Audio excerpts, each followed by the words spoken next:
আলহামদুলিল্লাহ। সম্মানিত ভাই ও বোনেরা, আপনারা সবাই কেমন আছেন? আশা করি নিশ্চয়ই ভালো আছেন। আজকে অবশ্য আমি কাজের মাঠে আছি। আজকে রাত 10টা পর্যন্ত কাজ চলছে। তো আপনাদেরকে কাজের মাঠ থেকে সরাসরি দেখানোর চেষ্টা করছি যে আসলে আমরা মালয়েশিয়া কাঠের ফার্নিচার কোম্পানিতে আমরা যারা বাংলা রেমিটেন্স যোদ্ধারা আছি, আমরা আসলে কিভাবে কাজ করি আপনাদের সঙ্গে সরাসরি শেয়ার করার চেষ্টা করছি ইনশাল্লাহ। আশা করি আপনারা সবাই আমার পাশে থাকবেন। প্রিয় দর্শক, আপনারা দেখছেন কামরুল মালয়েশিয়া প্রবাসী ইউটিউব চ্যানেল এবং ফেসবুক পেজ। যারা আমার পেজ থেকে দেখছেন সবাইকে অসংখ্য ধন্যবাদ, আর আমার যারা চ্যানেল থেকে দেখছেন তাদেরকেও। দর্শক, আমাদের কাঠের ফার্নিচার কোম্পানিতে কিভাবে দরজা তৈরি করা হয় এবং কালার করা হয়, ঘষা হয়, আপনারা দেখতে থাকুন। আসলে এই দরজাগুলো অবশ্য আমাদের কোম্পানিতে তৈরি করা হয়েছে, সেন্ডিং মেশিনে ঘষা হয়েছে, এই যে গ্লাস সেট করা হয়েছে। এখন অবশ্য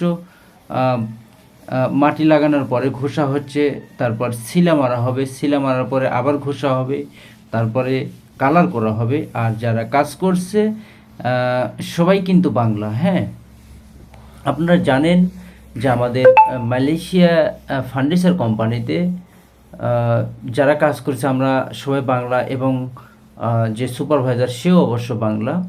তো যারা কাজ করছে এখানে ইনারা কিন্তু নতুন কলিংয়ে আমাদের কোম্পানিতে এসেছেন। আপনারা জানেন এই যে এখন ঘষা চলতেছে কিছু দরজায়, আর যে দরজাটি ঘষা হলো সে দরজা এখন সিলা মারা হবে। অর্থাৎ এই যে সিলা মারা অলরেডি হয়ে গেছে, আরও মারা হচ্ছে।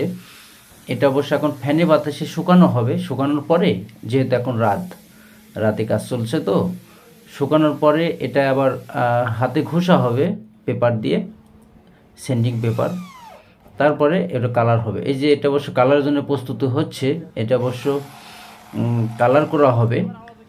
তাই মেশিন দিয়ে অবশ্য যে পাকু মারা হচ্ছে, অর্থাৎ মালয় ভাষাতে পাকু বলা হয়, বাংলাতে লোয়া বা স্ক্রুপ যেটি বলেন। তো প্রিয় দর্শক, আপনারা দেখতে থাকুন আর আমার চ্যানেলের সঙ্গে থাকুন। আর কে কোথা থেকে দেখছেন অবশ্যই জানাবেন কিন্তু। আর ভিডিওটি ভালো লাগলে অবশ্যই একটি লাইক দিয়ে আমার ভিডিওর সঙ্গেই থাকবেন। প্রিয় দর্শক, আপনারা দেখতে থাকুন। আসলে আমাদের কাঠের ফার্নিচার কোম্পানিতে কিভাবে দরজা কালার করা হয়। এখন অবশ্য এটা কালার না, এটা সিলা মারা হচ্ছে। হ্যাঁ, সিলা মারার পরে ঘষা হবে হাতে। ওকে প্রিয় দর্শক, সবাই ভালো থাকবেন, সুস্থ থাকবেন। আজকের মতো ভিডিও এ পর্যন্তই। বিদায় নিচ্ছি। নতুন ভিডিও দেখার আমন্ত্রণ রইল। ওকে, সবাই ভালো থাকবেন।